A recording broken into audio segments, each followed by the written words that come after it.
There was a man named Leo who lived alone in a quiet suburban house at the end of a cul-de-sac.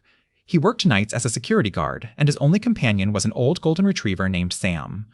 Every night around 2 a.m., Leo would take Sam for a walk through the sleeping neighborhood. The streets were always empty, lit only by the occasional flickering street lamp and the moon behind thin clouds. One night, as Leo turned the corner onto Maple Avenue, he noticed two figures standing under a broken streetlight. They were perfectly still, facing his direction. Sam growled low in his throat, something he never did. Leo tightened the leash and picked up his pace, but when he glanced back, the figures were now walking behind him, matching his speed exactly.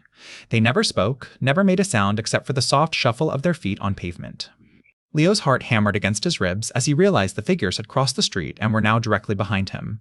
He could hear their breathing, raspy and uneven. Then, one of them made a sound that wasn't human, a low, guttural growl that seemed to vibrate through the night air. Sam whined and pulled at his leash, desperate to get away. Leo broke into a run, dragging Sam with him, his flashlight beam dancing wildly across the pavement. Leo finally reached his house and slammed the door shut, locking it with trembling hands. Through the window, he saw the two figures standing at the edge of his lawn, perfectly still again. They stood there until the sun began to rise, then simply turned and walked away. Leo never took Sam for a late walk again, but sometimes at exactly 2030 a.m., he'll hear a soft growling outside his window and see two shadows lingering under the streetlight across the street.